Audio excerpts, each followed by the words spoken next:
The Subcommittee on Homeland Security will come to order. During today's virtual hearing, members are responsible for muting and unmuting themselves. When you are recognized to speak, if I notice that you have not unmuted yourself, I will ask you if you would like the staff to unmute you. If you indicate approval by nodding, staff will unmute your microphone. To avoid inadvertent background noise, the chair or staff designated by the chair may mute participant microphones when they are not recognized to speak.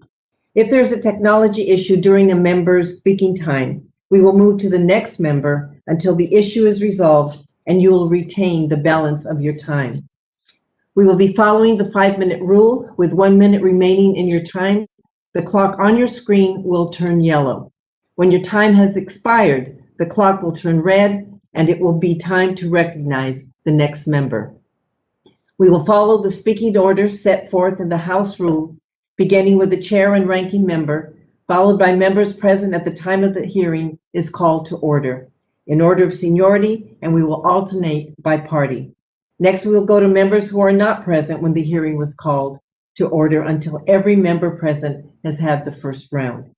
Members can submit information in writing at any of our hearings or markups using the email address provided in advance to your staff. Now let's begin. I would like to welcome Mr. Troy Miller, the senior official performing the duties of the commissioner, who is here to discuss his agency's operations, particularly activities along the southwest border. This is Mr. Miller's first time to testify in front of the subcommittee. So welcome, Mr. Miller. I recently visited the border with Secretary Mayorkas, and I want to commend the CBP personnel who have been working so hard over the last few months to manage an incredibly difficult challenge. Thank you for your efforts to impose order on what might otherwise have spiraled into an unmanageable situation. While challenges undoubtedly remain, I look forward to an update from you on the situation on the southern border and how you are working to ensure that migrants receive adequate shelter, culturally informed nutrition, trauma care, and due process while in CBP custody. These efforts are vital as we work towards a more humane, efficient immigration system. I continue to have concerns about the lack of child welfare professionals and caregivers in CBP facilities. The subcommittee has repeatedly asked CBP to quickly deploy such professionals into border facilities to provide child-centric care for kids who have already experienced significant trauma. The COVID-19 pandemic has also taken a toll on the morale of the CBP workforce, which has continued under most difficult circumstances to fulfill its mission of ensuring border security and the flow of international commerce. I understand that you have established peer support, medical resources, and caregiver support for the CBP workforce. Please let us know how we can help you with these initiatives. To help address the shortfall in CBP fee collections resulting from the pandemic-related reduction in international travel, we appropriated $840 million in supplemental funding in our fiscal year 2021 bill. It now seems unlikely the funding we appropriated will be sufficient to carry the agency through the end of the fiscal year. This morning, we'll want your candid assessment about CBP's current fiscal posture. Also, while I know you are still limited in what you can say about the budget request for the coming year, we will want to have a good discussion about what it will take to address all of these challenges, both now and in fiscal year 2022. In conclusion, on behalf of the subcommittee, I convey our heartfelt condolences to the families and colleagues of those who have lost their lives in the line of duty. Tragically, since January 2020, CBP has seen 32 line of duty deaths, 30 of which were directly tied to COVID-19. I reaffirm our continued support for the health and well-being of your workforce and our appreciation for their service. I now turn to the distinguished gentleman from Tennessee, Ranking Member Fleischman, for his opening remarks. Thank you, Madam Chairwoman. Mr. Miller, I too want to welcome you to the subcommittee, sir. Thank you for being with us today as we discuss the operations of Customs and Border Protection. Your decades of service to protecting this country and your commitment and leadership with Customs and CBP are greatly appreciated. I would especially like to thank you for stepping into this role of acting commissioner during this transition. I know this position has taken you away from your home and family, but we all appreciate the stable and steady leadership you provide to the mission and the men and women at CBP, especially during this challenging year. I pass along my sincere and heartfelt condolences, as did our chair, to the families, friends, and colleagues of the 34 CBP employees who lost their lives to COVID. The issues we are seeing at all of our borders and ports of entry are complex and make all the more challenging due to the pandemic and world's unsettled economies. We are seeing record numbers of migrants presented at our southern border, numbers we would not have imagined even in the busiest month of 2019, that threaten the safety of our nation.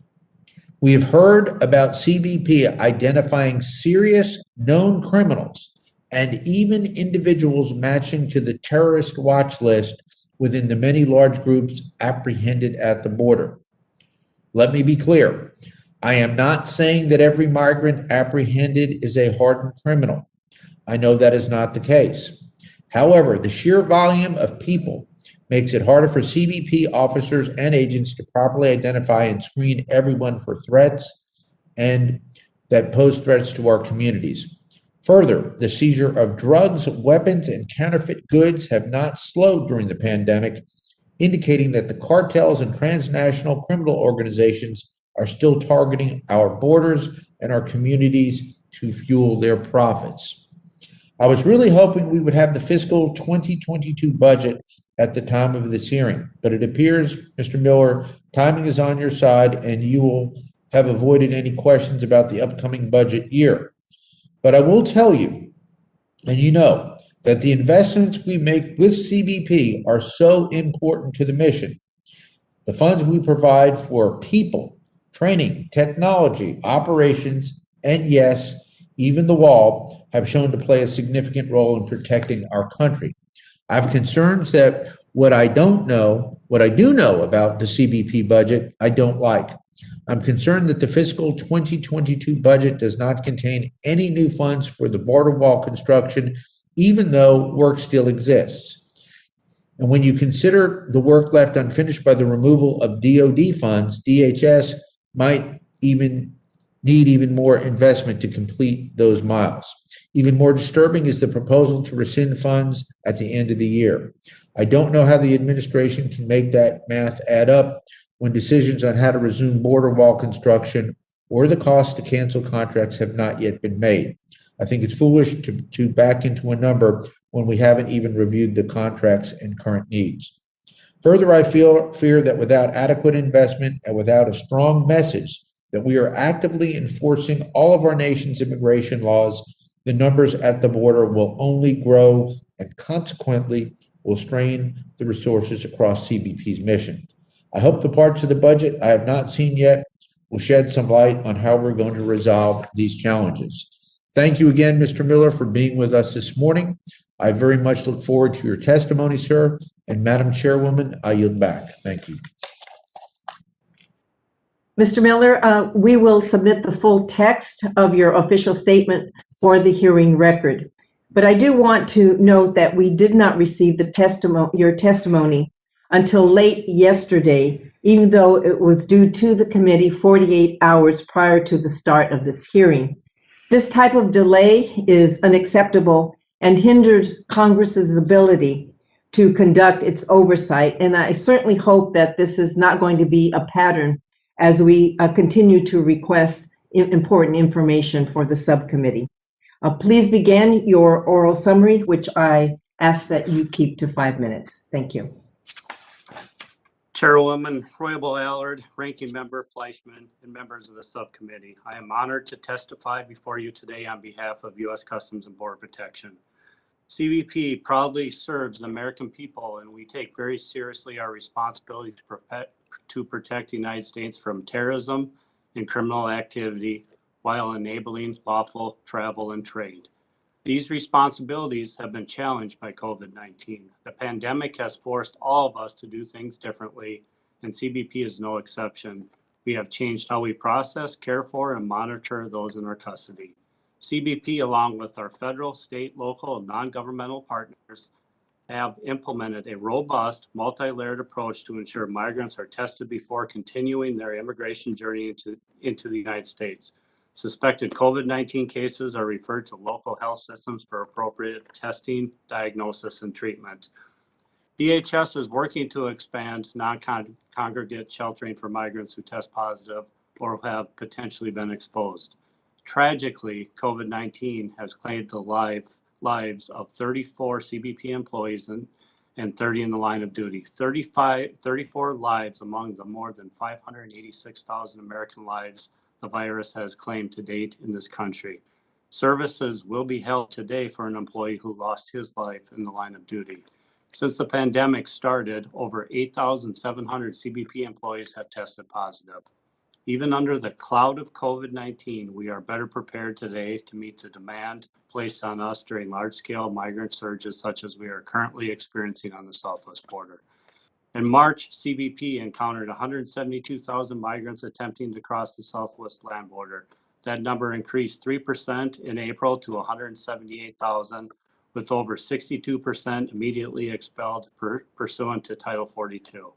Although fewer than 11% of encounters in March were unaccompanied children, or UCs, by the end of March, that population accounted for almost half of all the people in our custody. In response, we mobilized 4 soft-sided facilities in Arizona and Texas with a combined capacity of 2,500 to expedite UC transfers from CBP custody to Department of Health and Human Services custody. DHS stood up the Movement Coordination Cell with representatives from CBP, the Federal Emergency Management Agency, HHS Office of Refugee Resettlement, and U.S. Immigration and Customs Enforcement. This interagency approach has been remarkably successful in decreasing the average number of children in CBP custody.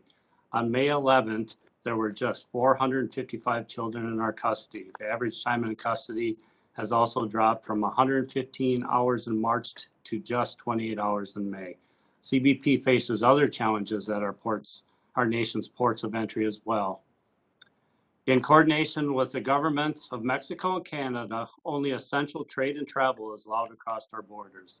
These restrictions are reviewed monthly to protect public health without unnecessary prolonging the restrictions. International air travel into the United States decreased by 95% in March 2020 and currently stands 70% below pre-pandemic levels. Presidential proclamations remain in place, limiting entry from China, Iran, the Schengen area, the United Kingdom, the Republic of Ireland, Brazil, South Africa, and India. International travel to Mexico and the Caribbean have shown signs of rebounding, and CBP stands ready to secure and facilitate air travel as it returns to pre-pandemic levels. This sharp decline in volume directly impacts CBP's budget. International air passengers pay about 94% of CBP user fees, which in turn fund about 40% of CBP's Office of Field Operations salaries. Day after day, the men and women of CBP persistently safeguard America's economic and public health, ensuring travelers and goods move safely and efficiently across U.S. borders, that migrants and visitors are properly documented, and that trade laws, regulations, and related international agreements are enforced. We are absolutely committed to balancing border security, national security, properly caring for those in our custody, and keeping the American people and our workforce safe. Thank you for the opportunity to testify today. I look forward to your questions.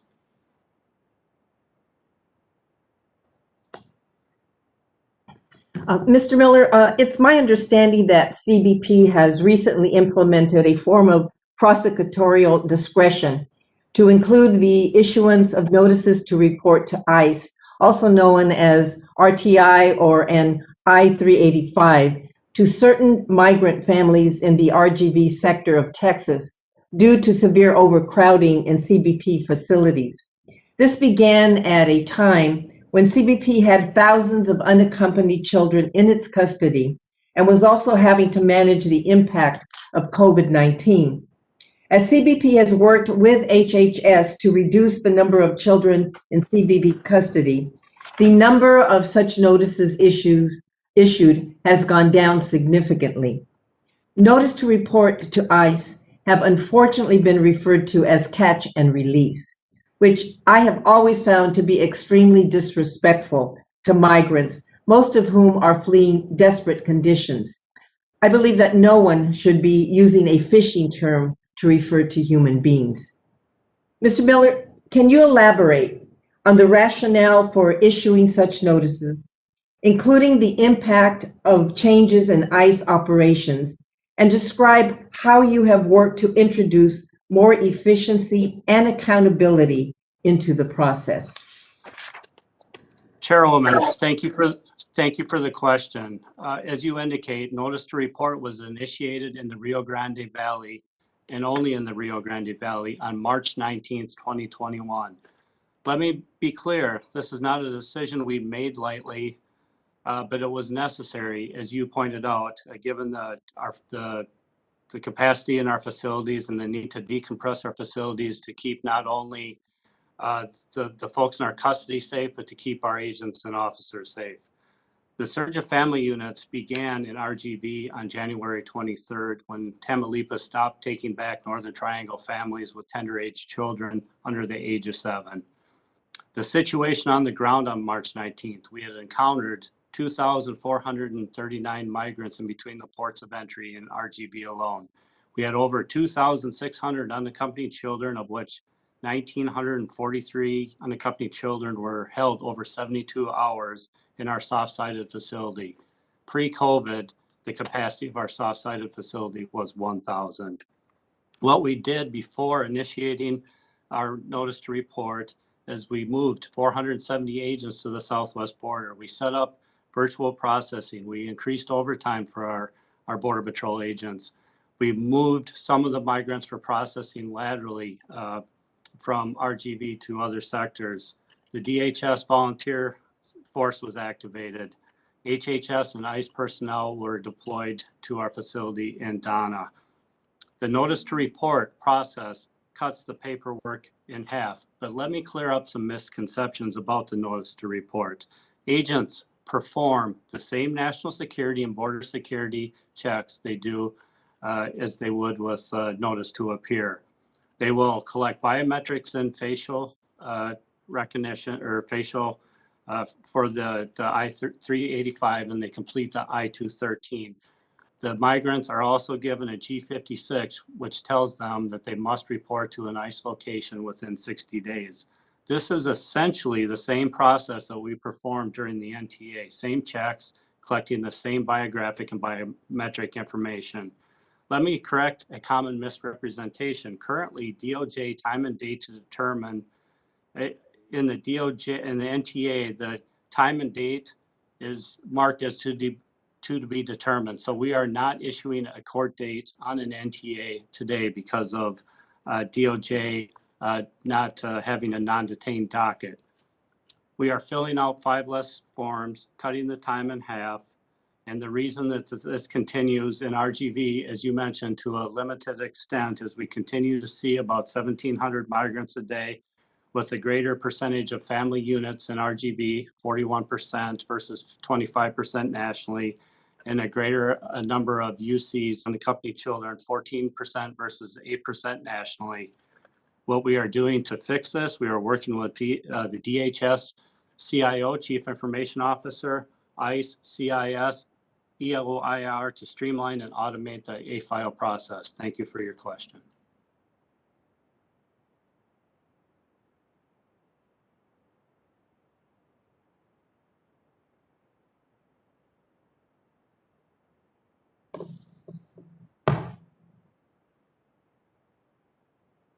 Chairwoman. We can hear you, Madam Chair.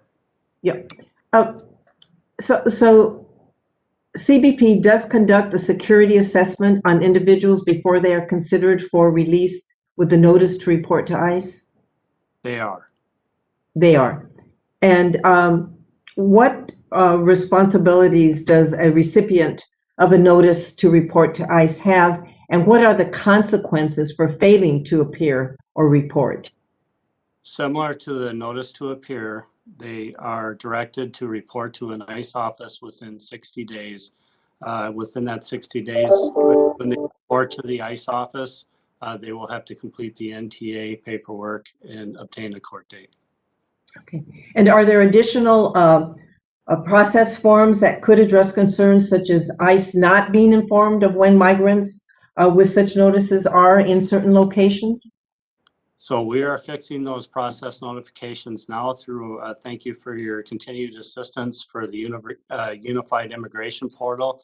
That system brings all the data together for CBP, ICE, HHS, and under the direction of the CIO from DHS, we continue to expand that program. Okay. Well, thank you, Mr. Miller. I would like to point out that the issuance of a notice to report to ICE is not a misuse of prosecutorial discretion, as some have mischaracterized it.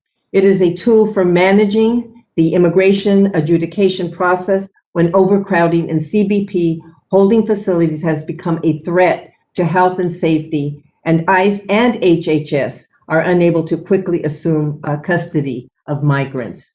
I now turn to our ranking member, Mr. Fleischman, for his questions. Thank you, Madam Chair. Mr. Miller, we have been waiting for the administration to release the results of border wall construction contract review. I'm very concerned about reports that the administration is seeking to nullify the DHS appropriations that were the result of bipartisan, bicameral negotiations and rescind funds that were lawfully appropriated. Simply destroying the work that has already been done or that is under contract is foolish and contrary to what previous CBP commissioners have requested prior to the Trump administration. I have a few questions, sir. I'll start with three and then go from there. What is the status of the border wall contract review, and when do you anticipate that Congress will be briefed on those results? Can you tell us what criteria is being used to evaluate the existing contracts and pending work? And are frontline officers and agents being consulted, sir? Sir, thank you for the question. As you know, we have signed the exemption for RGV, the safety and welfare exemption for RGV, as well as San Diego for the erosion issue that we had out in San Diego. The border wall plan currently sits with DHS and the administration, and we await the decisions, and we'll implement once they're given to us. Okay. A lot has changed over the past few years. Is there any effort underway to comprehensively evaluate the different layers of security, wall or barrier, technology, and law enforcement personnel that are needed to maintain operational security effectively and efficiently at the land borders? Sir, yes, that is something that we're looking at very closely. As my predecessors used to call the three-legged stool, the infrastructure, the technology, the personnel. We need all three for border security. Certainly, the Border Patrol continues to look at their version of a workload staffing model, which we hope to roll out by the end of this year. We're looking at our technology needs and our infrastructure needs as well. So 100%, sir. Thank you. Will this administration submit another border security improvement plan to the committee for review, sir? I'll have to get back to you on that, sir. Okay, we'd appreciate that. Mr. Miller, I asked these questions to your colleague, Mr. Johnson, last week, but I'd like to get your impression. The country is still operating under a Title 42 public health declaration because of the COVID pandemic. Under the Title 42 authority, ICE and CBP have been repatriating and removing migrants who have crossed the border illegally near immediately after their apprehension, thus keeping the numbers of migrants who are released into the U.S. after crossing illegally down. But we get the sense that there are talks of revoking the Title 42 declaration, which means the ability to swiftly repatriate and return migrants also goes away. For planning purposes, how many people are you estimating will flood the border and into CBP's stations for processing? And what plans does CBP have to meet the increased numbers? And can you meet these processing demands within your current budget? Sir, thank you for the question. We continue, obviously, we're still under a global pandemic, and the CDC order will be lifted, when the health professionals decide that it needs to be. But as we look at the eventual, and we hope soon, lifting of Title 42, to be honest with you, for the sake of our economy and the world, we continue to assess our operations. Number one, the soft-sided facilities. We've stood up 4 soft-sided facilities. We're in the process of standing up a 5th soft-sided facility. We have moved additional resources downrange, Border Patrol agents. We've stood up what's called our movement coordination cell, which has helped us move out in coordination with HHS and ICE, which has helped us move children into the appropriate settings. We're also going to create a movement coordination cell for single adults and family units that'll be housed right here at the Ronald Reagan building. We continue to look at all of our processes and procedures to automate them, like the automated A-file, working with the DHS CIO. And we continue to look at our projections going forward. But right now, the majority of the encounters we see with migrants continue to be single adults, about 65%, and we believe we have the appropriate laws and policies in place to remove the single adults. Mr. Miller, thank you for your responses, sir. Madam Chair, my time has expired, and I will yield back. Thank you.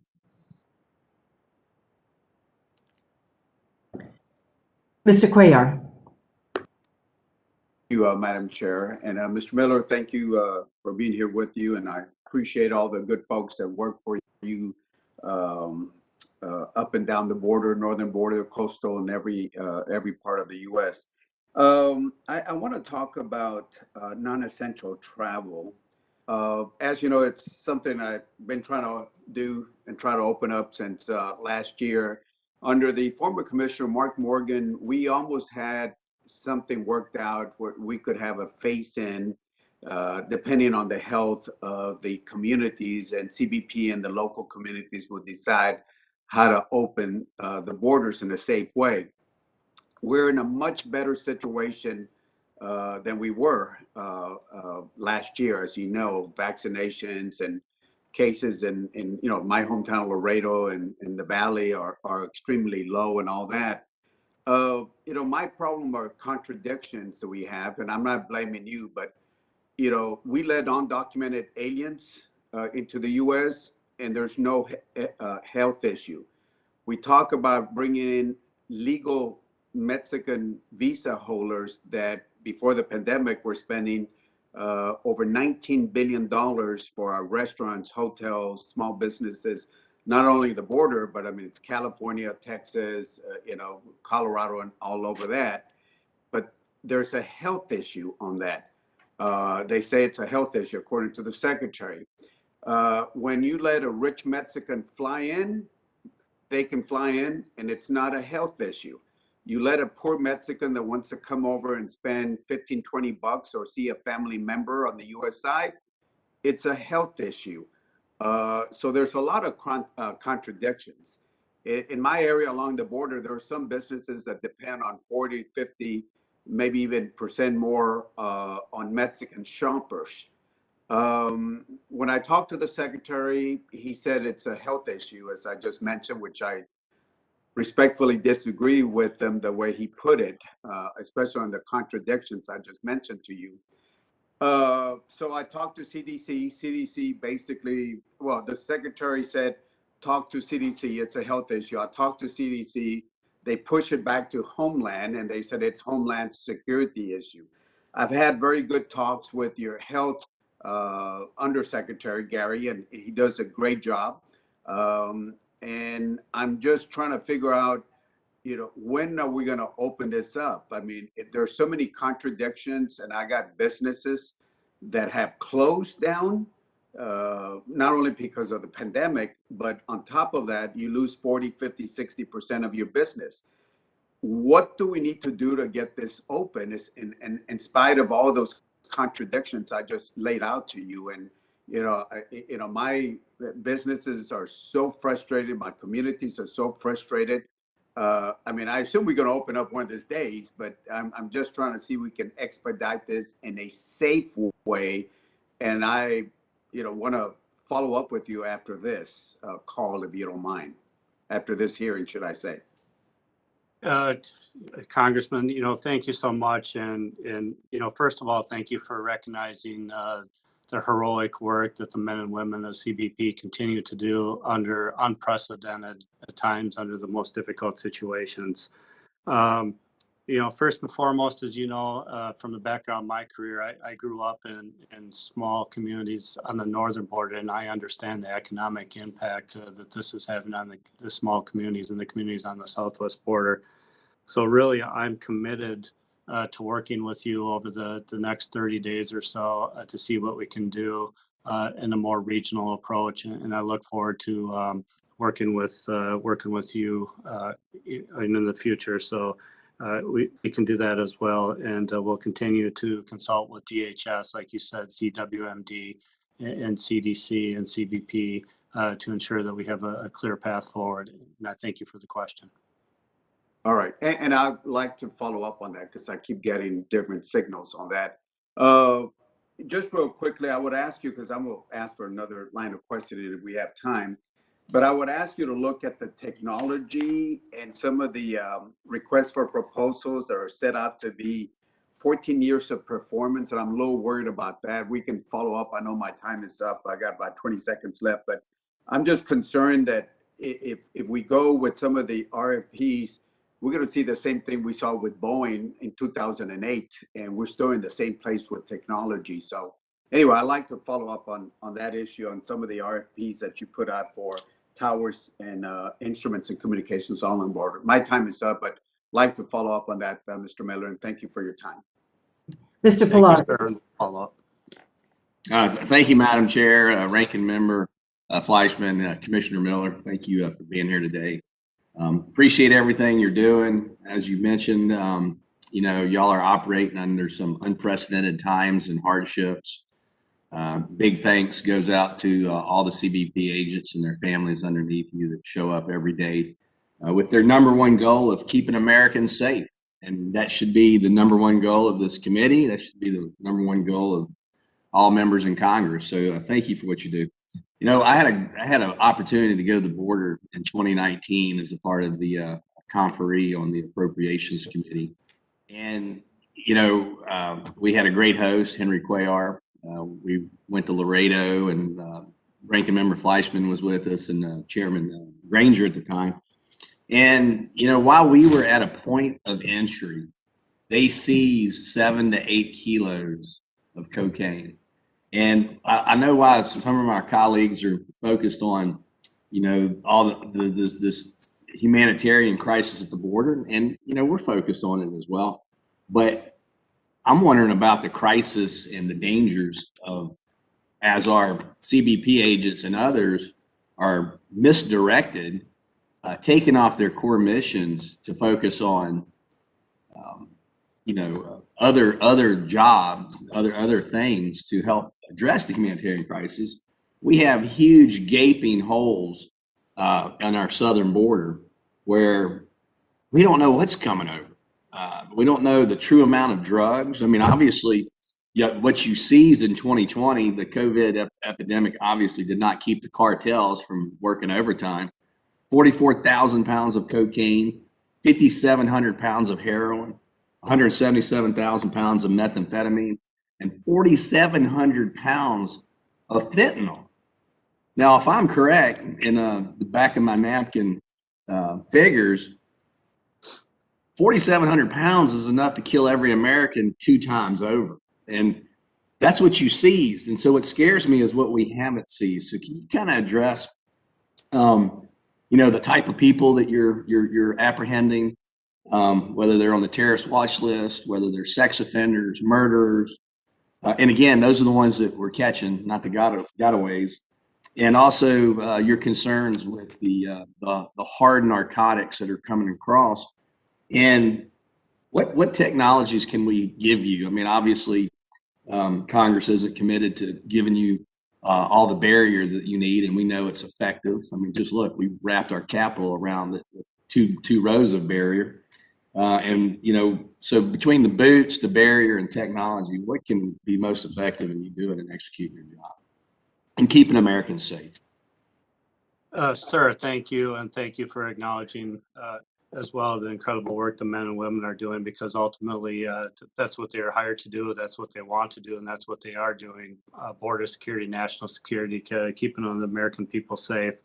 So just a little bit on the numbers. As we sit here today, our fentanyl seizures are up 308% in fiscal year 21. Heroin 14%, cocaine 100%, and methamphetamines up 20%. So the men and women continue to do a phenomenal job of keeping these dangerous narcotics off the streets. So a couple things on the technology. We have a pretty good plan going into 2024 to increase the vehicles being screened on the southwest border from less than 1% to around 40% in fiscal year 2024. Thank you to Congress for those funds. We also have a plan to increase our screening technology for the commercial traffic on the southwest border up to 90% by fiscal year 2024, and we're in the process of procuring that equipment as well. If you look at the fentanyl pandemic and where it started at the mail facilities. And thanks to this committee, we received funds and have deployed some additional technology at our mail facilities in JFK, where my daytime job is, where I left on January 20th.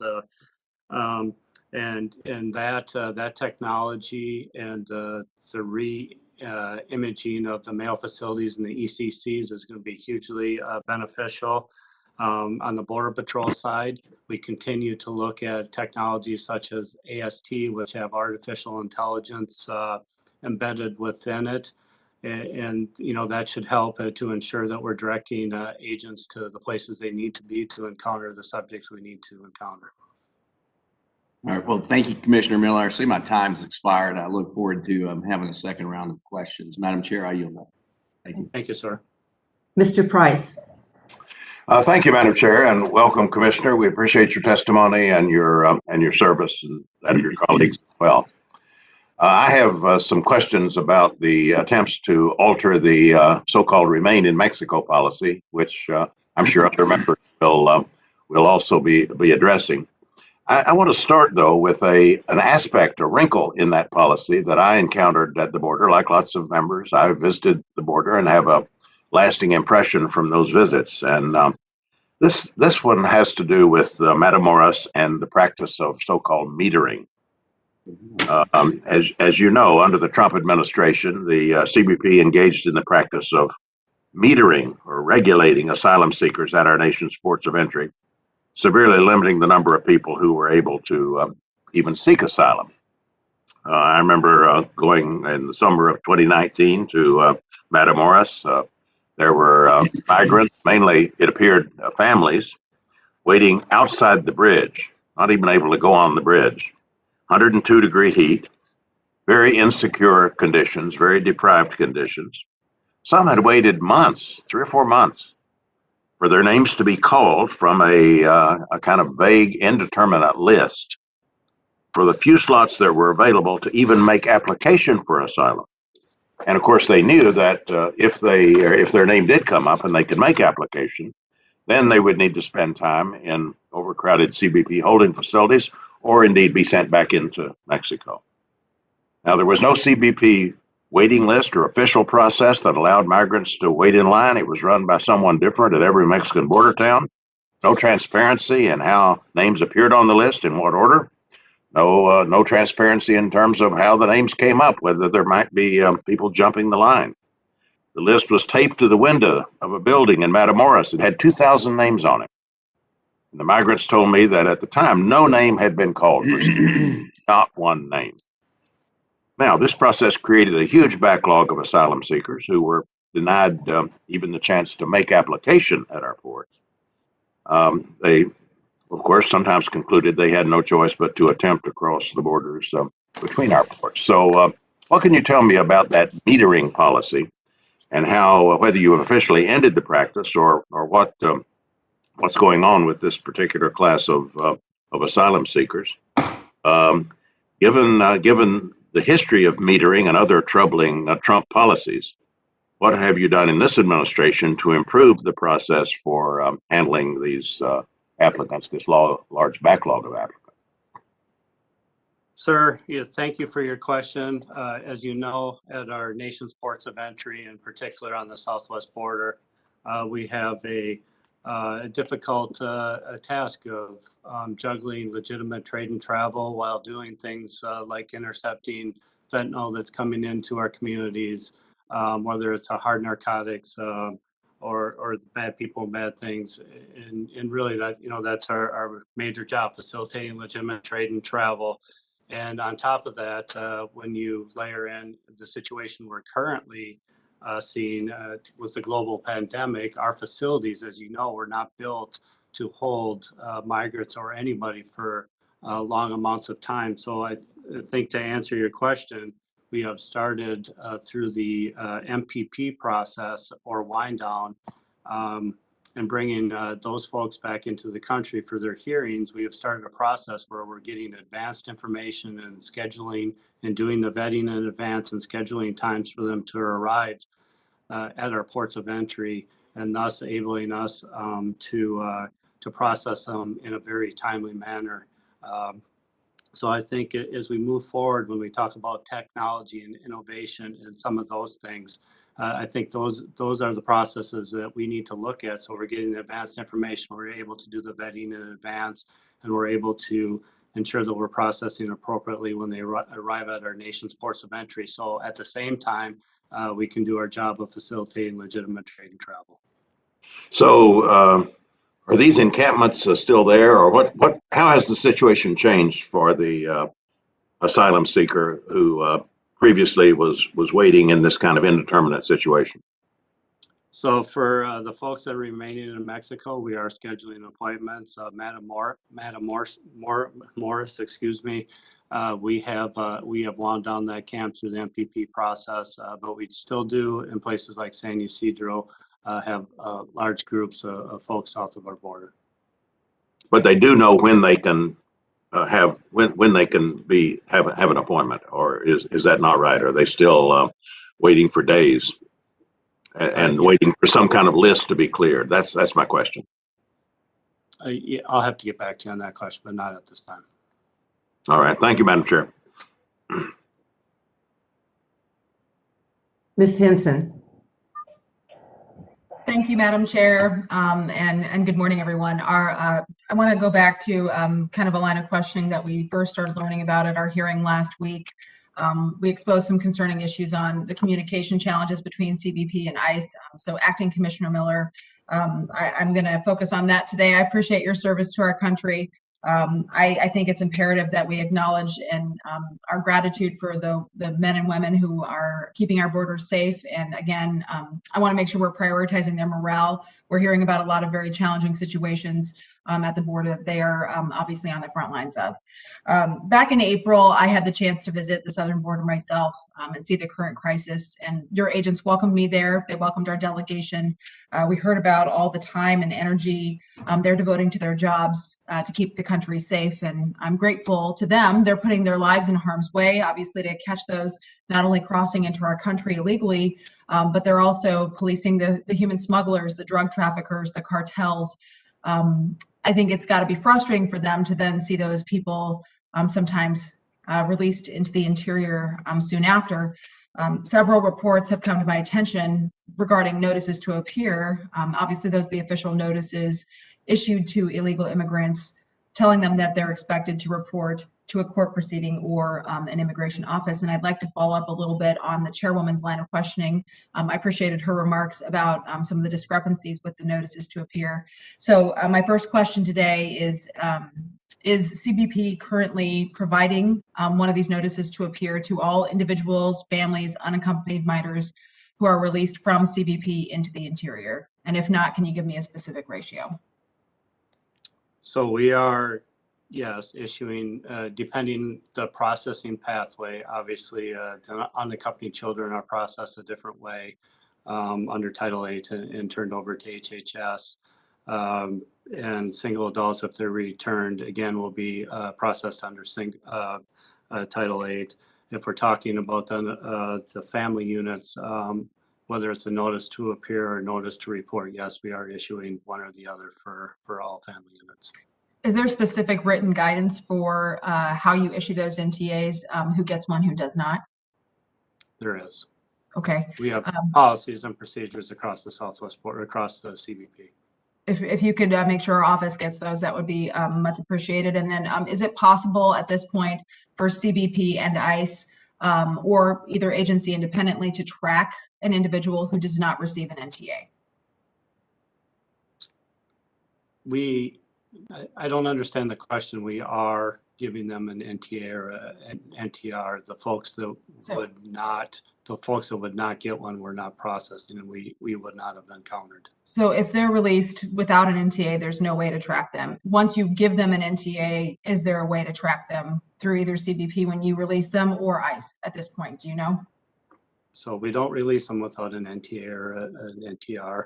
However, if we do release them with an NTA or NTR, we do collect the 213 or the information. We do collect the I-385 information.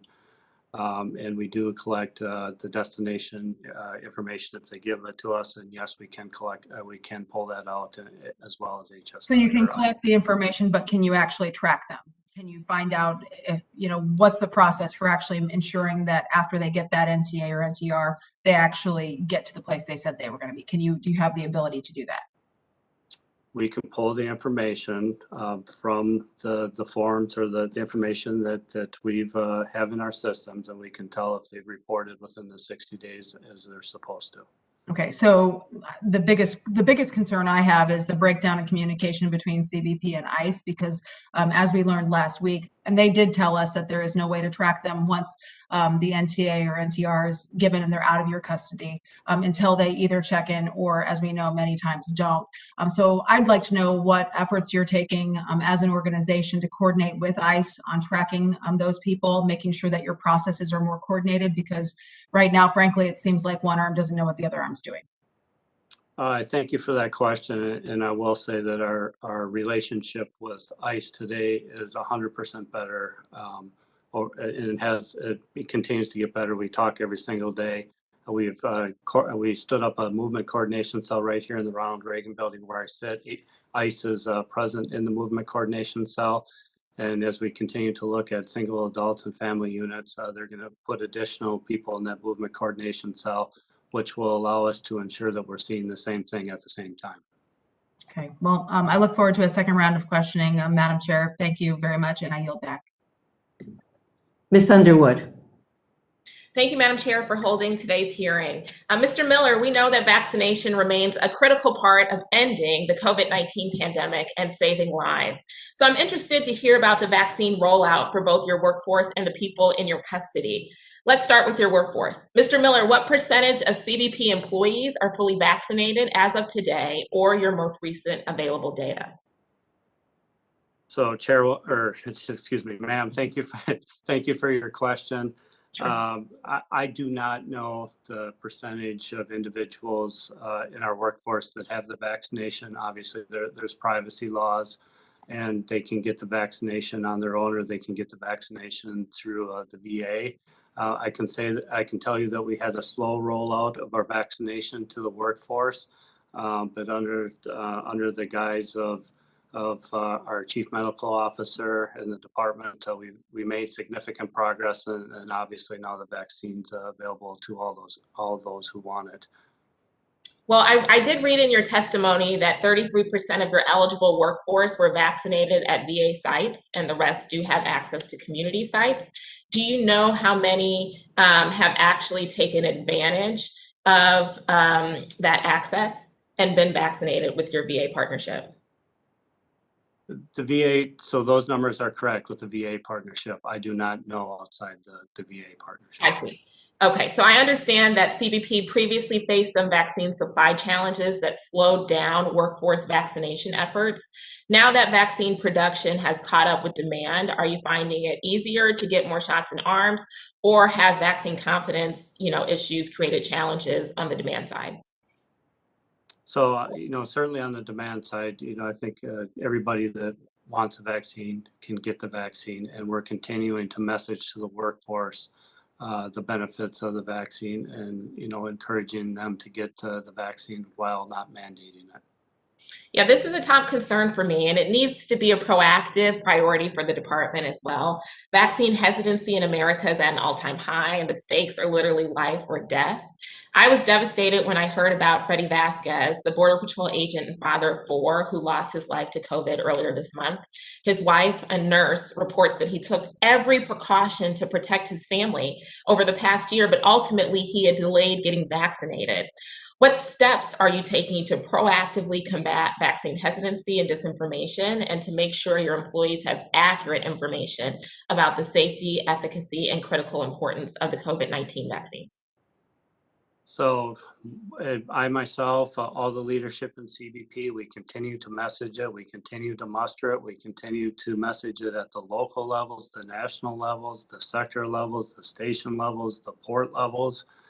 But ultimately, it's a personal choice. So we're going to continue to message it in any way we can. And I'm willing to work with you if you think you have some good ideas for us to how to continue to message the benefits of the vaccination for the workforce, because I too believe that's vitally important.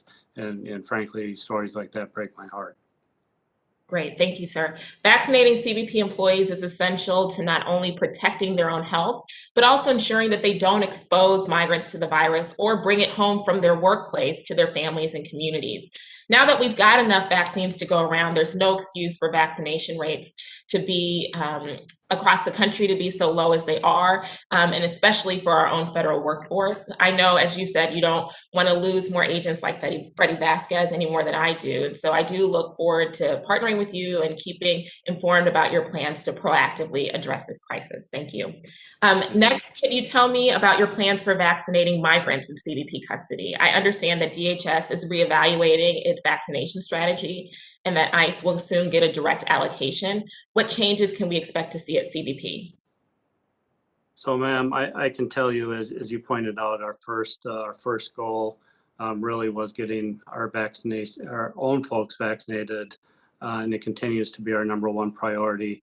Then our second goal was really to fix the overcrowding in our facilities, working with HHS, ICE, FEMA, and the like, to ensure that we're getting children the proper care that they needed. And right now, as we sit, the children, time in custody is about 20 hours, 21 hours, but it's under a day. And I have, as you know, continual conversations with the chief medical officer at the department. He has indicated that he is working with ICE, but we have not had those conversations with CBP as of yet. Okay, well, as you know, vaccinating migrants not only keeps them safe, but it also protects the communities that they may travel to after they leave your custody. The question that we face must be not how, it must be how, not if we get vaccines to migrants. And so I really ask that you begin to make those plans and keep our committee updated on any resource needs that you have as you do the vaccine rollout. Now, Mr. Miller, as you know, the chairwoman and I pushed to include funding in the fiscal 20 appropriations for an interoperable electronic health record system, or EHR, for Customs and Border Protection. And as a nurse, I've seen firsthand how important good record keeping is to good patient care. Obviously, continuity of care can be an even greater challenge for migrants who may be transferred from one federal agency to another.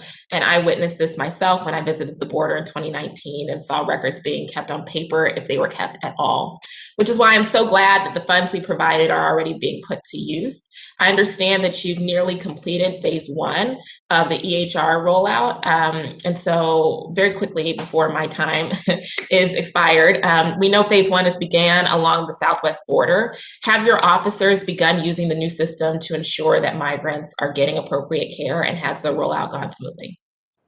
Yes, we have, and as stated, we'll complete this summer. We'll complete rollout of phase 1 across the southwest border, and quickly phase 2 will be connecting to our other systems, both the OFO and the Office of Border Patrol. And thirdly, we'll start working with the other government agencies. Excellent. My time's expired. Madam Chair, I yield back. Mr. Rutherford. Thank you, Madam Chair. Commissioner Miller, thank you very much for your service, and please pass on to your men and women our condolences for those 34 officers who lost their lives this last year. I want to join with the chairwoman in offering those condolences, and also to the Freddie Vasquez's family as well, who's sadly having a funeral today. We greatly appreciate and honor their service to this country.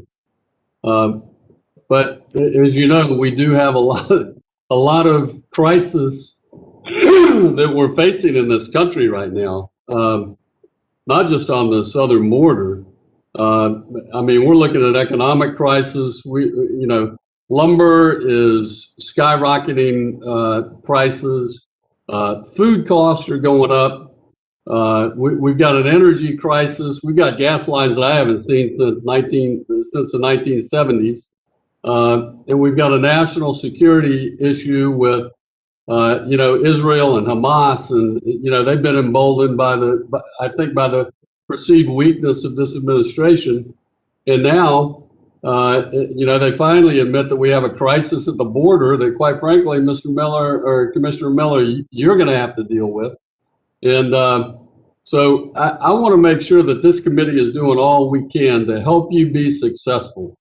And I think some of what we need to do is talk plainly about some of these programs. The notice to appear is not a notice to appear, it's a notice to disappear into the interior of this country. And I'll let you share the numbers that actually show up when they're supposed to.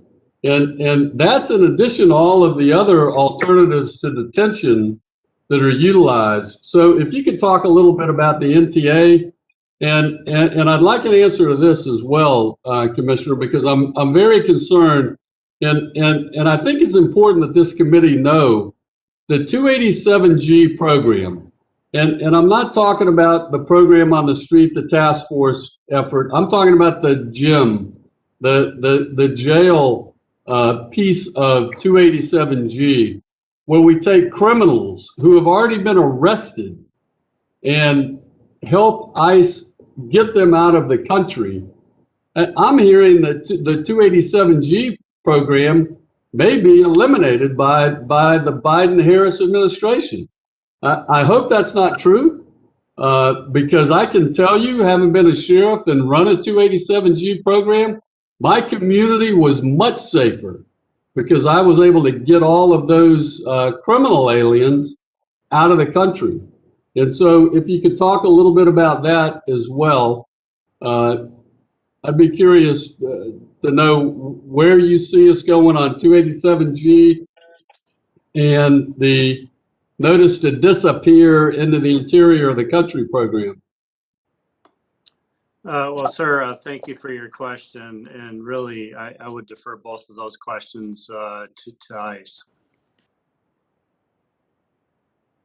Have you heard that discussion about doing away with 287G? I have not. Okay.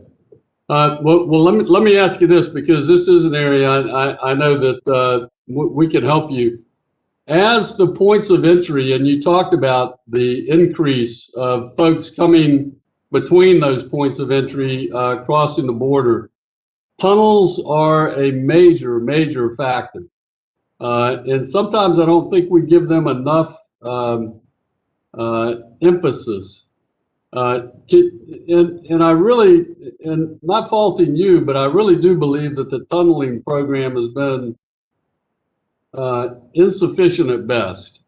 And what can we do to help you get a better tunneling detection program started? Well, sir, thank you for that question. I think we have made progress in the tunnel detection program. In the last couple of years, we've stood up regional teams in San Diego, California, Nogales, Arizona, El Paso, Texas, and McAllen, along with the tunnel task force that HSI runs. We have made additional, thanks to this committee's help, we've made additional investments in persistent and mobile detection technologies. I just received a brief yesterday about the interagency collaboration that's going on. I see that our time has expired, but that is going on in this to address this problem area, and we'll continue to work with you and your staff to ensure that we're getting the right technology to improve the program. Okay, and we may be able to talk about that a little more on a follow-up second round. Madam Chair, I see my time has expired. I yield back. Mr. Quigley. Thank you, Madam Chairman. Welcome, sir. Good to talk to you the other day. As I mentioned, I'd like to go into a little more detail. On August 28th, 2020, 20 dogs entered the U.S. on a flight from Jordan to Chicago's O'Hare International Airport. Due to improper vaccination certificates, 18 of these dogs were denied entry and were held by Alliance Ground International, LLC, a Customs and Border Patrol bonded warehouse, where they awaited CDC and APHIS review. These animals were later found in small cages covered in feces and urine and had been without food or water for several days. Several of the dogs died, a clear and brazen violation of the Animal Welfare Act. During the pandemic, live animal imports as pets increased significantly, and there is concern this incident will repeat itself since CBD lacks adequate facilities and procedures to care for live animals at all the ports of entry.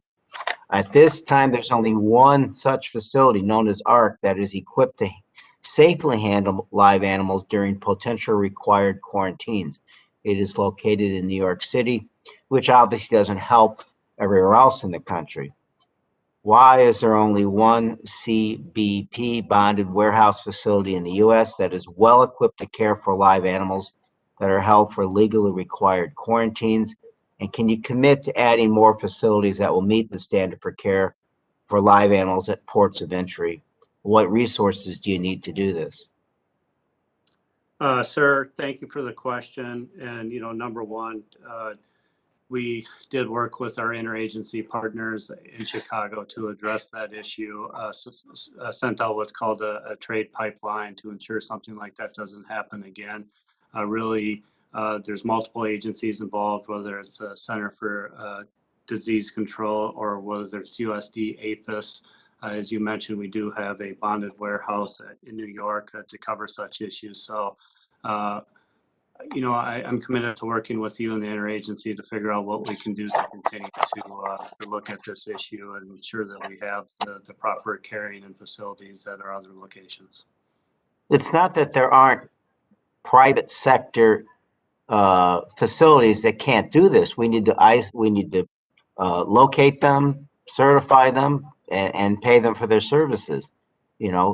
Can we commit to doing this especially at the major ports of entry in the United States to start? Again, I have to talk to APHIS and CDC, and we'll look at that and certainly get back to you. Right, and there are currently no CPB practices in place to require every bonded warehouse to maintain the standard of care for live animals that exceeds the basic requirements of the Animal Welfare Act. And as we saw in this incident in Chicago, it was a major fail. Will you commit to updating the practices to ensure the safety and welfare of live animals in custody and the bonded warehouses that contract with you? Yeah, again, yes, we'll work on that with our partners. All right. Well, we appreciate that. Rather than go into a series that will take much longer, Madam Chairwoman, I will yield back at this time. Thank you. Mr. Aguilar. Thank you, Madam Chair. I appreciate it. Sorry for my tardiness. Multiple committee hearings, as all of you know.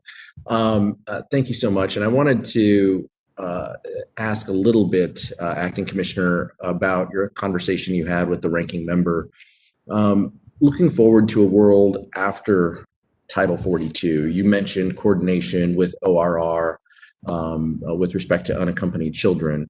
Does CBP plan to coordinate with local NGOs and organizations that support asylum seekers as part of the post-Title 42 strategy as well? Yes, sir, we do, and we are coordinating. We actually have NGO coordinators across the southwest border, both in the Office of Border Patrol and the Office of Field Operations, who are having almost daily conversations with the NGO. I myself have met with a good portion of the NGOs across the southwest border.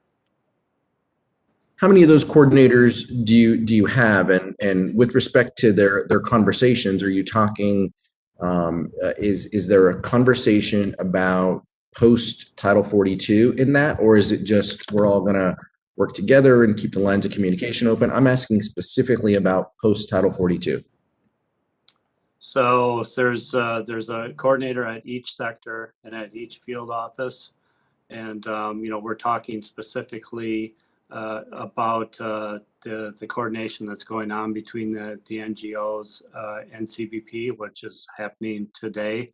Are we talking specifically about post 42, the post 42 environment? I'd have to get back to you on that. I'd appreciate if you would. Also wanted to continue on the line of questioning that Representative Underwood asked about vaccinations and spend a little time focusing on how CBP's posture may change as they interact with more vaccinated individuals. Does CBP have a process to interact with individuals who state that they have received the vaccine when they present themselves at the border? And does CBP have a plan to validate if an individual has received a vaccine? So as of now, we do have what's called our job hazard analysis. That's something that we send out to our ports and our border patrol stations that dictates how we interact with the traveling public, the migrants, and those folks we interact with on a daily basis. We continually update the job hazard analysis based on the conditions that we face. As of now, we're treating everybody we encounter as if they may have COVID, but as things change, we'll continue to update that guidance. What type of strategies are your medical professionals talking about with respect to vaccinated individuals, an individual who presents themselves and states that they have been vaccinated? What guidance have they been giving you with respect to that? I understand that there's manuals and I understand that policies get updated. I'm asking specifically about this issue. Well, specifically today, we're treating everybody as if they would still have COVID. We're still wearing our PPAE. That's the most recent job hazard analysis we put out there. CDC is the folks that dictate, the vaccination or testing regimen and how they enter the country. But that's how we're treating them today, as if they would have COVID. As you think through what that planning might look like, what resources or supplies would you need in order to ensure the safety of CBP personnel, migrants, asylum seekers, and the American public should the border reopen?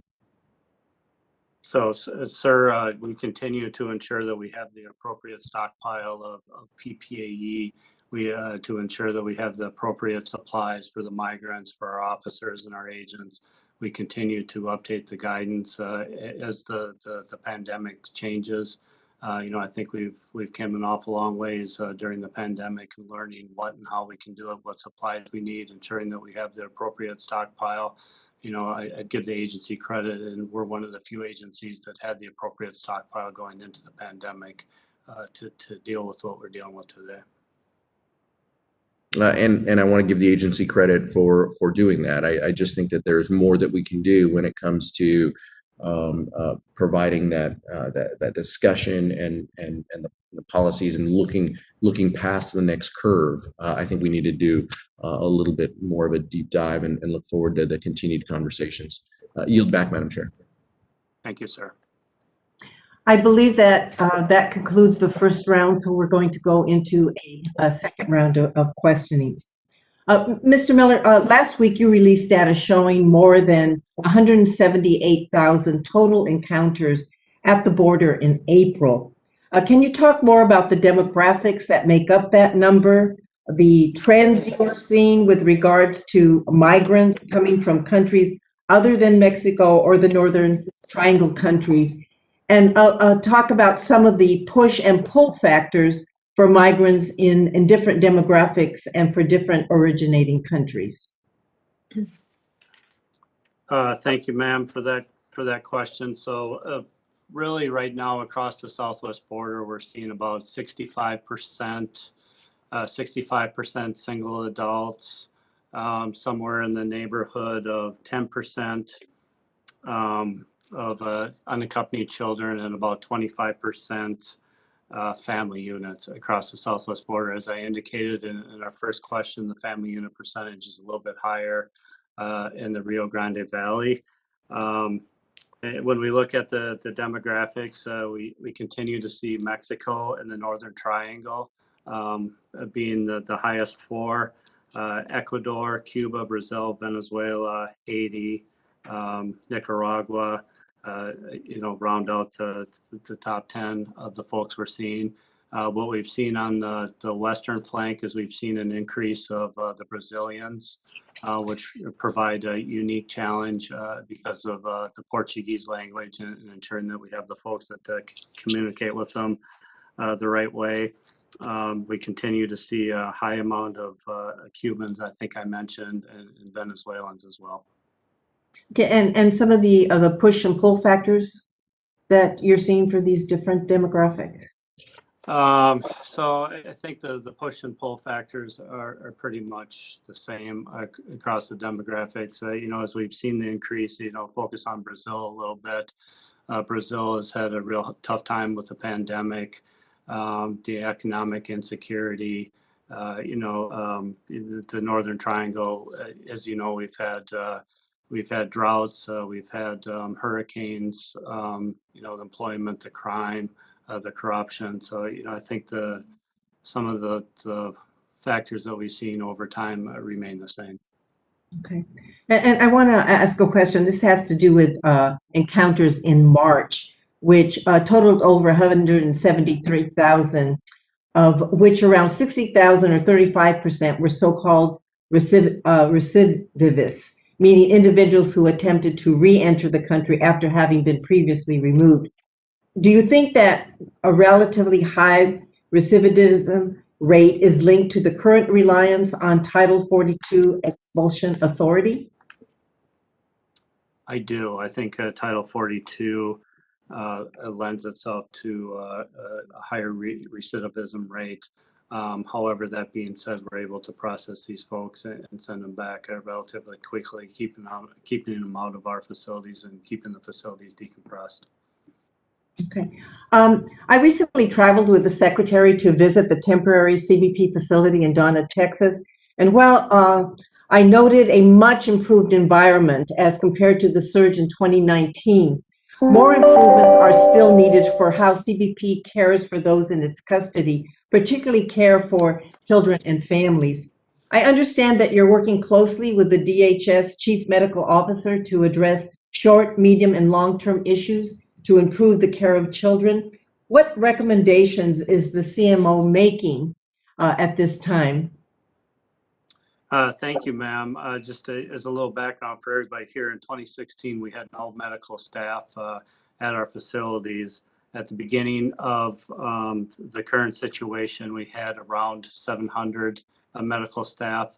Now today, as we sit here, we have 850 across the southwest border. We have hired additional caregivers. That is one of the short-term recommendations that the CMO made that we're acting on, additional caregivers. We have 4 behavioral health advisors that can be contacted by the caregivers on the ground. Some of the other recommendations that have been made of ensuring that the children are orientated, more orientation videos, ensuring that they have frequent contact, ability to contact the relatives via phones. We're implementing those. Keeping the kids active, things like coloring books, getting outside, ensuring that we're getting them outside 2 or 3 times a day. Mr. Miller, I'm running short of time, so I have a follow-up that I think is important, and that is what the status is of establishing a child welfare professional program, and increasing the number of non-medical child caregivers, because that's been a top priority of mine and of this subcommittee. Can you give us a status report on that?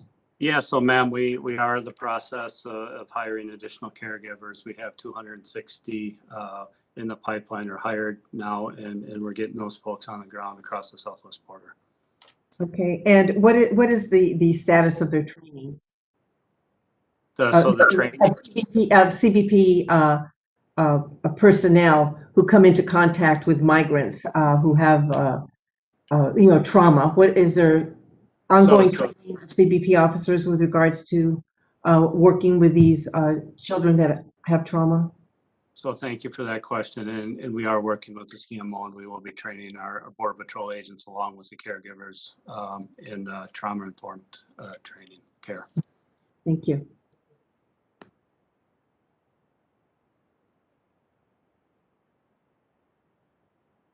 Mr. Fleischman?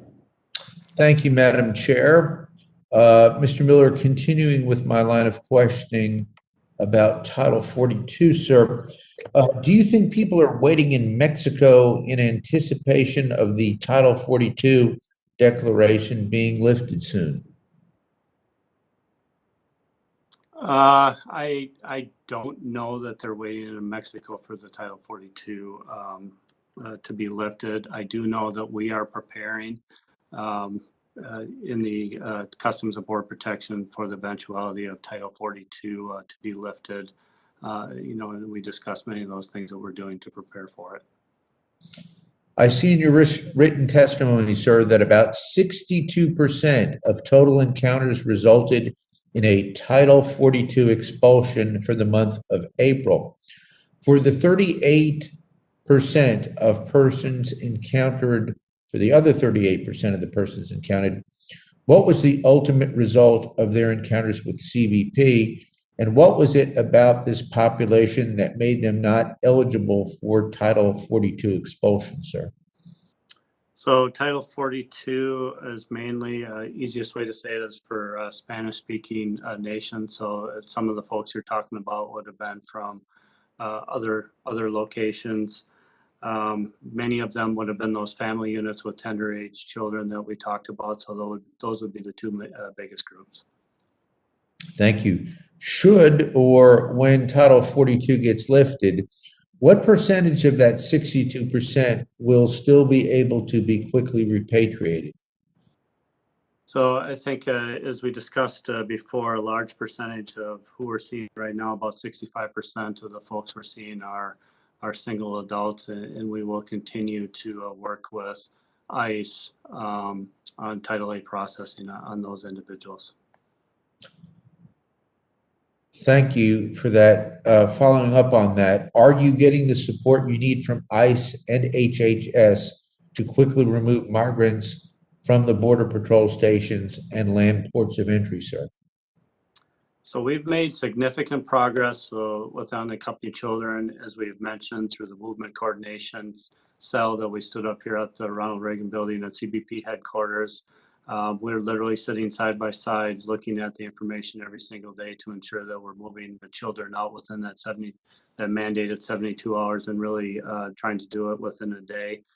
We're taking the same approach with the single adults and the family units, and that we're going to stand up a cell, interagency cell with ICE and CBP to continue to look at the surges across the southwest border, sector by sector, field office by field office, so we can respond timely to those situations.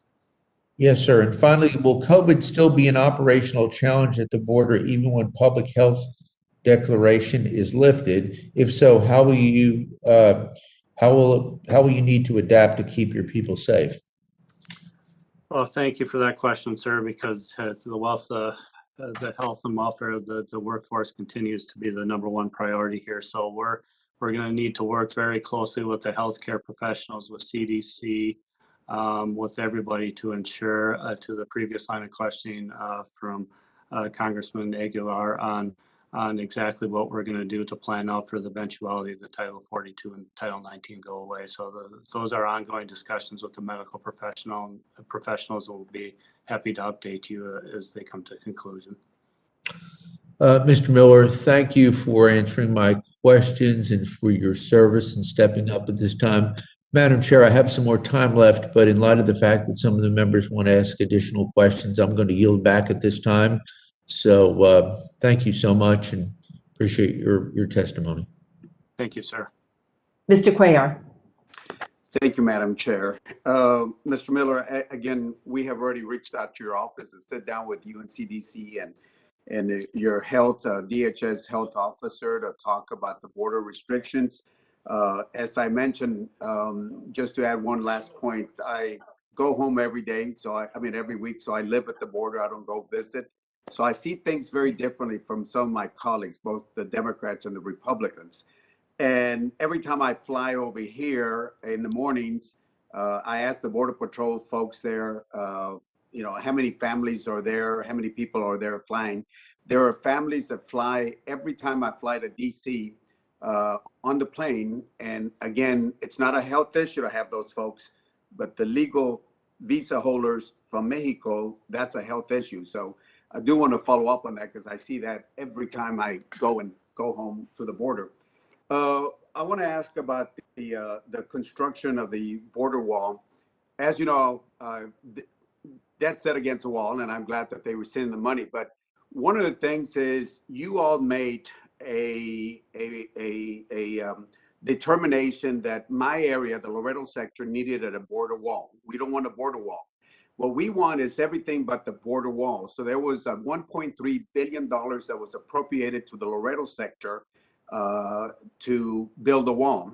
We don't want the wall. We want the roads. We want to eradicate the carrizos. We want the technology. We want a new checkpoint for Border Patrol outside of Laredo. If that checkpoint was a port of entry, it would be the 4th largest port of entry in the whole country because of the number of trucks that we have there. The World Trade Bridge is now at 17,000 trucks a day. And most drugs will come through ports of entry and not in between. My question, and I know I had asked the chairwoman about this at the very beginning, is will that $1.3 billion that got appropriated to the Laredo sector stay there for technology, roads, and all that? Or is this now a pot of money that Homeland is going to take out and put in other places of the area? The security questions are still there. Y'all thought that there was a need for a wall, which I disagree, but I still want the technology there.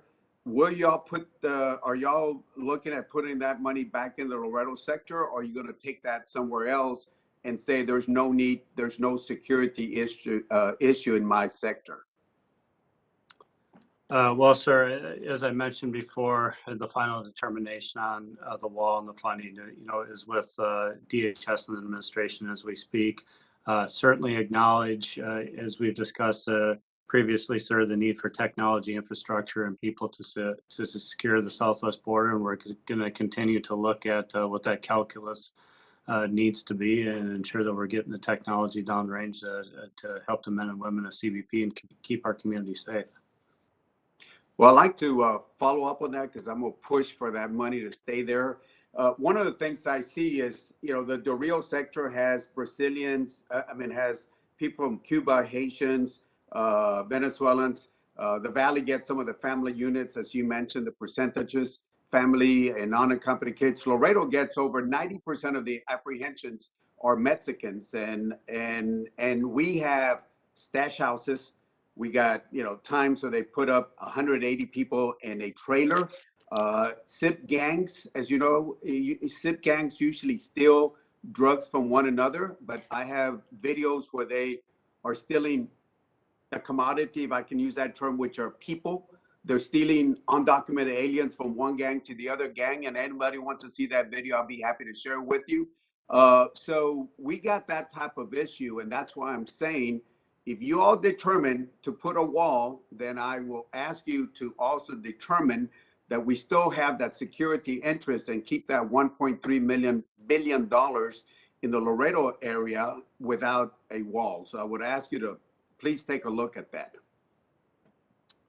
Thank you, sir. And, I just like to hit on one of the points that you raised, and we can talk about it with further questioning or offline, but Operation Sentinel and what we're doing to take down these transnational criminal organizations that really are profiting off the vulnerable. So I'd be happy to further discuss those operations and what we're doing to attack these TCOs. Yes, and we'll follow up with the monies, because most of the monies for smuggling people in come from the U.S. and not from other places. So I think you and I have had a conversation. I'd love to follow up on that. We got to follow that money. With that, thank you so much, Mr. Miller. Thank you, Madam Chair. Thank you, sir. Mr. Palazzo. Thank you, Madam Chair. Commissioner Miller, back in, I guess, 2012, 2013, when I was on the Homeland Security Authorization Committee, we would use a term or metrics about operational control over the border. And back then, I think we were around 43% operational control. That means at any given time, we know we have control over the border.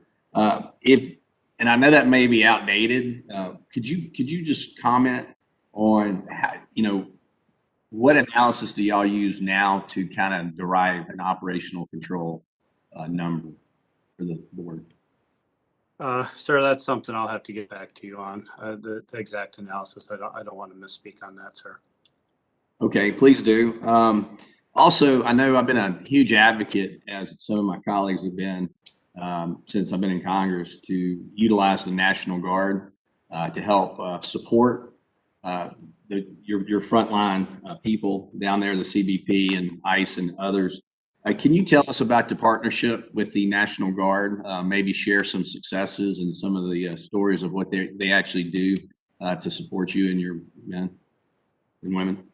Well, sir, thank you. I mean, there's no more important partnership on the southwest border right now than the partnership with the National Guard.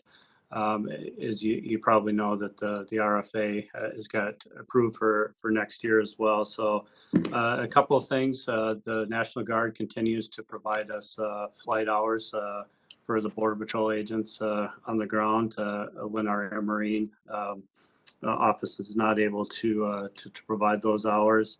They're out there every single day, really looking, sitting on those surveillance cameras and some of that surveillance equipment to tip off the Border Patrol agents when we have groups illegally entering between the ports of entry. And really, I can't say enough about the continued service that they have, really saving migrants' lives. I literally see a case every single week where identified somebody that's in distress or has saved somebody that's in distress. So yeah, the work that they're doing every single day to not only help us with the security, but the safety and welfare of those that we encounter is incredible. Well, I'm glad to hear that. As a National Guardsman myself, I'm glad they're being utilized, and I think it's a huge multiplying effort that helps you focus on your jobs, and they can pick up missions, and they also get it's valuable training for them as well. They sure do. They probably wouldn't be getting otherwise. And Quick pivot. I know we talk a lot about the southern border. It's truly, again, a humanitarian crisis. It's an invasion. I mean, there's all kinds of adjectives we could use to describe it. And we all have our own reasons why we think it's continuing to be a crisis. But can we pivot to the maritime border for a second? I know you mentioned in your testimony 95,000 miles of coastline. That's also that we do, but I'm more specific towards the Gulf of Mexico. I feel like it's a huge blind spot for us because our focus, like whether it's trying to interdict drugs on the high seas, we're in the Caribbean or the Miami area or South and Central America. What are some of the things that you could use or share with us any issues that you have with the maritime border? So again, as you pointed out, 95,000 miles is a lot of miles to patrol, but really the maritime border is much like the Southwest border, and it really comes down to partnerships, right? We really need to be able to work with, and we do work with the United States Coast Guard very closely. We also continue to work with multiple interagency groups. We have a center down there at New Orleans where we're working with ICE, we're working with Coast Guard, the state and locals, Air and Marine. It's about information sharing, and it's continuing to look at technology so we can see into places like the Gulf. I think when you look at the shoreline down in Florida, it's a little bit more advanced. Working with Chiat South or JTF East. And the partnerships downrange with our partners, whether it be Panama, Guatemala, Honduras, or Guatemala, Costa Rica, and some of those places. So very challenging, but it is all about partnerships and increasing our technology. Absolutely. Partnerships and relationships are extremely important. Commissioner Miller, thank you so much. My time's up. Madam Chair, I yield back. Thank you, sir.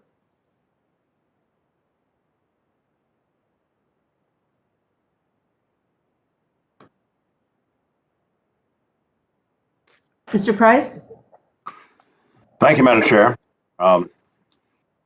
Commissioner, I appreciate your offer at the last round of questioning to get back with a more detailed account for the record of the metering policy that I described and where that stands at this point. I think it's important to know how individuals and families in those circumstances are now being dealt with, and what remains really in terms of how we should be dealing with this and how we can deal with this in a responsible way, so that people are able to make their application and then pending the review are able to wait in tolerable circumstances.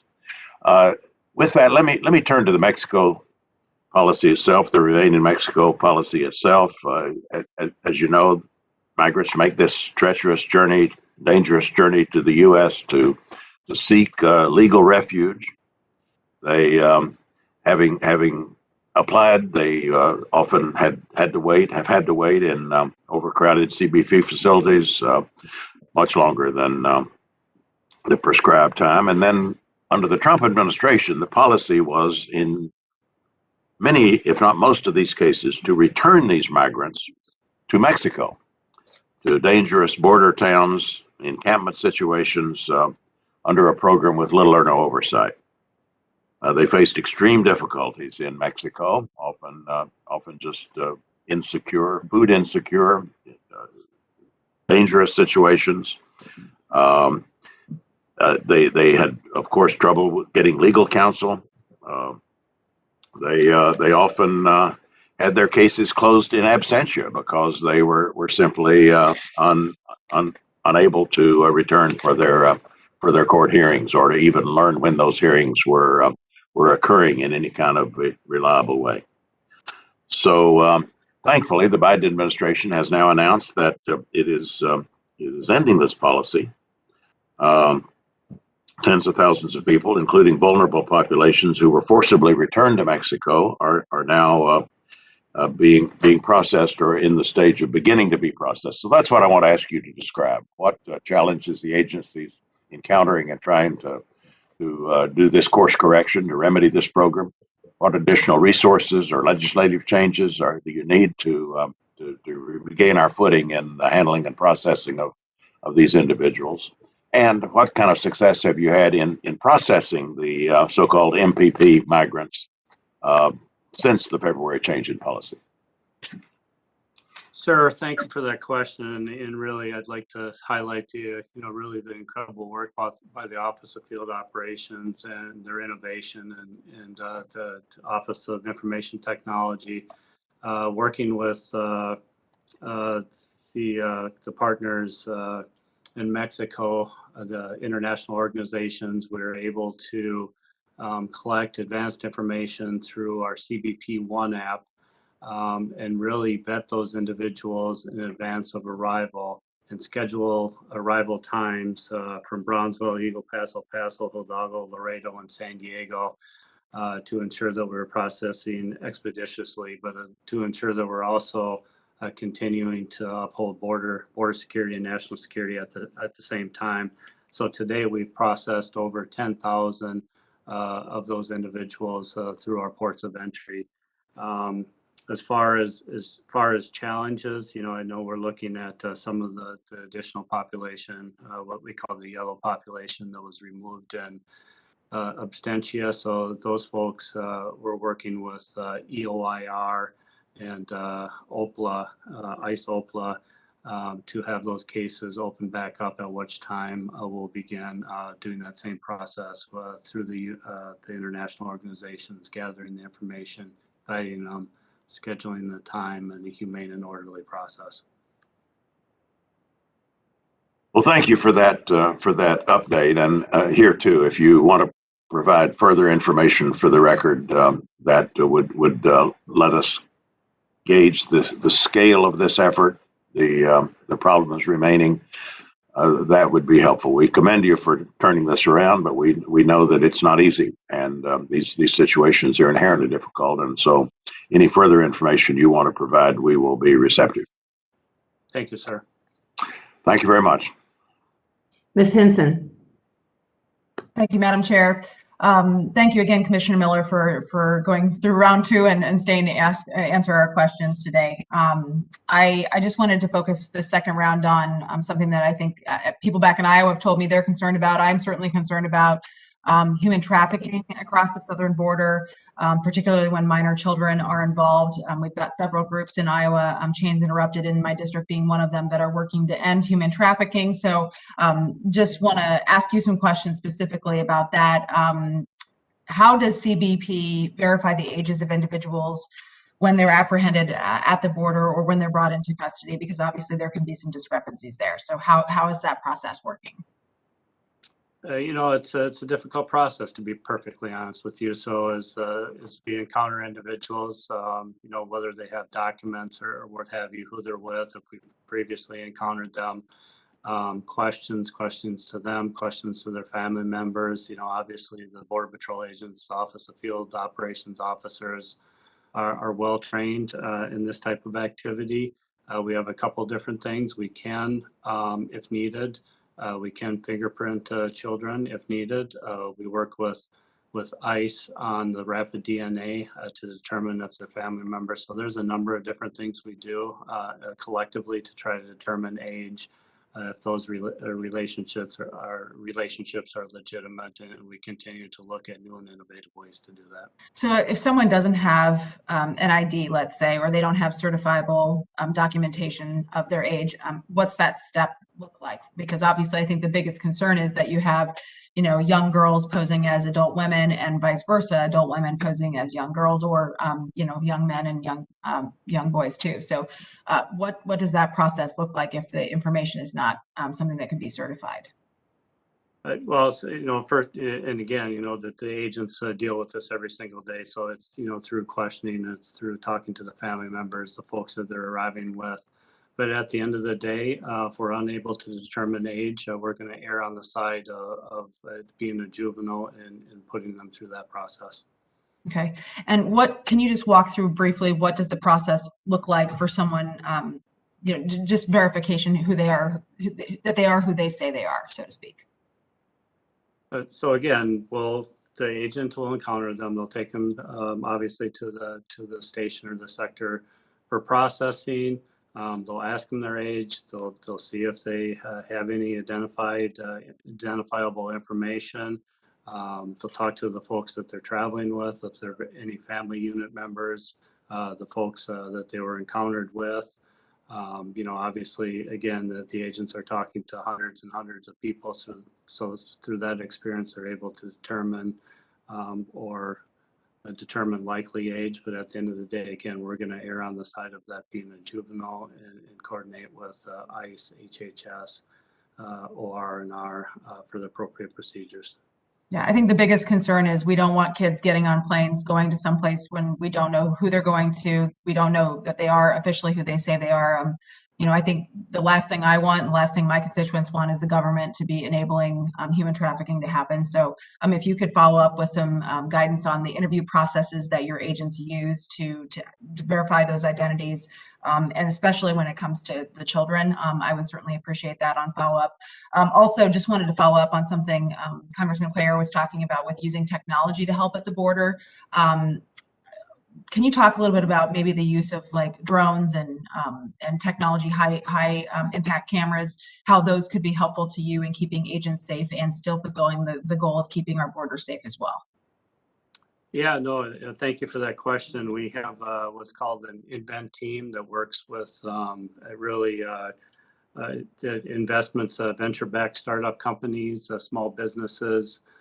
So we can look at things like counter UAS, not only UAS, but counter UAS. And we have used those contracts to establish procurement of drones to help us. We continue to look at, towers that have artificial intelligence embedded with them.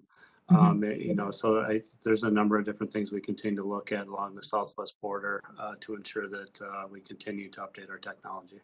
Yeah, I've had a chance to see the autonomous surveillance towers, I think is what you're referring to in person, and there, it's remarkable what we can do with that technology. And so I'd encourage your conversation and continued conversations with us about the use of that technology, because I think that's something that's absolutely crucial moving forward to keep us safe. So Commissioner, thank you so much for answering our questions today. I appreciate you coming before the committee.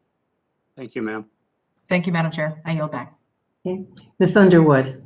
Thank you, Madam Chair. Mr. Miller, I have some more questions. I want to pick up where we left off with the electronic health record system. So as you look ahead to completing phase 2 of the EHR implementation and integrating that electronic health record with CBP's other systems, do you anticipate any challenges or need for additional resources in order to meet the timeline, which is next year? I believe on the integration with our own systems, I believe that we should be fine on the timeline. I think where I may have to come back at a future time is when we talk about integration with other government systems. But I think we're in pretty good shape for our own integration. Thank you. Well, please keep my office updated as you continue rolling out this essential system. Now, Mr. Miller, we both know that a Border Patrol facility is no place for a child. But obviously, when you encounter an unaccompanied child at the border, you can't just leave them to wander the streets or the desert unsupervised. So having kids temporarily in your custody is an unfortunate reality while you prepare to transfer them to a specialized HHS facility and ultimately to their families. I'm relieved that the number of children in CBP custody has decreased from over 5,000 to under 500 in the past 2 months, and that the average time a child spends in custody has decreased from over 5 days to under 24 hours. It's incredible progress, and I know that there's more that we can do to provide for both the physical and the psychosocial health of these children. I was glad to hear that you recently invited the Chief Medical Officer to visit your facilities. Can you tell us more about what he found in his assessment?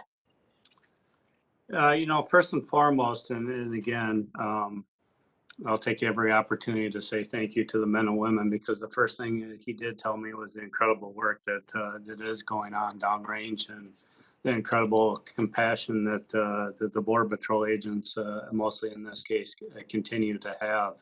And I think many of us, myself having a 6-year-old, are fathers, mothers, and and again, this is a real tough situation for them. So, so some of the other things I think we mentioned is having that connectivity to the behavioral health advisors, which we have 4 of. So we're continuing to look at that. Continuing to look at those caregivers. We mentioned that. So we're upping the caregivers at the facilities. The training of our officers and agents is essential. So we're going to ensure that we get the proper training. The orientation, he pointed out, was really important because often when the children travel these long distances, they don't quite understand where they are or how they got there, to be perfectly honest. So updating our orientation videos and ensuring they're getting those on a timely basis. Keeping the children active, right? We have to keep the children active. So, ensuring that they're getting outside, which frankly was difficult when we had over 3,000 in the facility in Donna.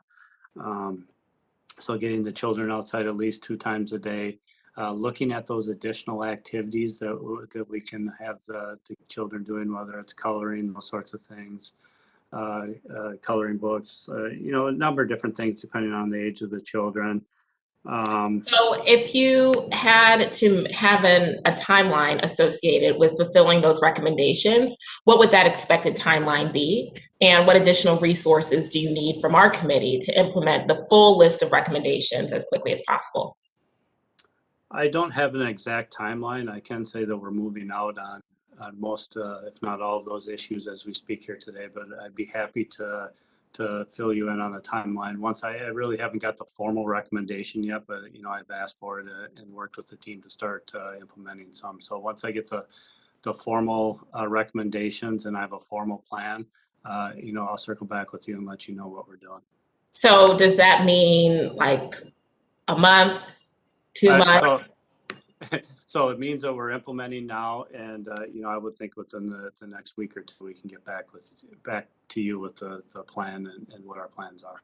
Fantastic. Thank you, Mr. Miller. I know that my constituents share my concern about the well-being of the children who've made this difficult journey to our borders, and I look forward to working with you to ensure that their stays are safe and as short as possible. Thank you, Madam Chair, and I yield back. Thank you, ma'am. Mr. Rutherford. Thank you, Madam Chair. Mr. Miller, Commissioner Miller, one of the things that I want to make sure is that me and this committee are doing all we can to help you be successful, particularly at our southern border. And I know when Congressman Palazzo asked about the percentage of operational control, I want that same information so that we can help you, but I would actually like to see it served by region, because I know as you travel from San Diego all the way east to the Rio Grande Valley, there's a whole myriad of different types of enforcement taking place. And I think that would give us a good idea, because there's some areas, as Mr. Cuellar said, that they don't want a wall. And you know what? Every area doesn't need a wall. There are areas where surveillance technology, access roads may be all they need. And so what I want to make sure is we're giving you what you need, where you need it. And one of the things that I want to focus on also is, I know, for example, in the Fort Huachuca area in Arizona, tremendous work going on there. And I would suspect that's probably one of your highest control areas, because we have local, state, and federal working together. They are integrated through the big pipe. You've got the UAS going on there. So all of that, I think, works together. One of the things I want to make sure is, as we tighten the southern border, we're going to see more and more people are either going to go over the wall, under the wall, which is why I want to help you with the tunneling, or they're going to go around it. And when they go around it, they're going to go to the maritime corridors. And And I have an AMO training center in my district, as you know, in Northeast Florida. And I want to make sure that we've got good throughput there for you to give you the men and women that you need for the air and maritime operations. I know there's some throughput issues at the training center there. And if you can let me know how we can help you with that, we'd really like to step up on that, as well as the tunneling technology that we talked about earlier. So can you let me know where do you think we're going with the AMO in Northeast Florida, and is it going to be able to meet your needs? What do you need? So I'm going to start by addressing your first request. And yeah, I agree 100% by region. We do track it by region. And, I just want to ensure that we get the Office of Border Patrol up there briefing the folks on, the exact criteria that we use. Yeah. And I appreciate your support for Air and Marine and the continued support. I believe that the facility that we build are meeting our training needs, but I'll certainly, if they're not, get back to you and let you know what additional we need. We're making a lot of progress on modernizing our fleet and really standardizing our fleet. So I think we're making progress there as well. On the maritime, and I should add, Commissioner, they've had some upgrades there, and they've been great. But I do believe there's some additional things that we can do. So I'd appreciate you looking into that. Oh, no, I certainly will. And on the maritime front, we're already seeing it in San Diego. We're working very closely, with, obviously Border Patrol, Air, Marine, but also with the U.S. Coast Guard, the state and locals to address that threat out there. So that is something we are seeing. Okay. Well, thank you. And Madam Chair, I see my time is just about out. I will yield back. Mr. Aguilar. Thanks so much, Madam Chair. And Acting Commissioner, I wanted to pick up on a topic that the Chair had mentioned. The President's fiscal year 22 discretionary request states that requested funding for DHS will support the safe and humane treatment of migrants in CBP custody. I wanted to raise a proposal that some of my colleagues in the Hispanic caucus have raised with the President and Vice President to support CBP when there are larger numbers of asylum seekers at our southwest border. This proposal would create a humanitarian response team at the border staffed by volunteers who have been trained to rapidly respond to the border to assist with supporting asylum seekers and accompanied children at the border. These humanitarian response teams would model existing disaster medical assistance teams, but would also include caseworkers, social workers, child welfare professionals. We believe that these teams will reduce the time that individuals remain in custody and ensure that all migrants are aware of immigration court dates and requirements and help with transportation and logistics as they are reunited with family members working within the HHS and ORR process, obviously, to create these teams. Do you think this type of structure would be beneficial to assisting CBP in processing individuals at the border? That's something I'd have to look at. I know we're looking at, obviously, thanks to the Committee for the Funds for a Humanitarian Care Center somewhere in South Texas. But the humanitarian response teams isn't something that I've looked at. So I'd love to see the proposal and give you feedback. Yeah, absolutely. And I'd love for you to have a conversation with some of our colleagues in the Hispanic caucus who have been fleshing out some of these ideas as well to see, what technical support or advice or concerns you might have. Commissioner, I'm also concerned about some of the language that was referenced earlier regarding individuals presenting themselves at the border with different names.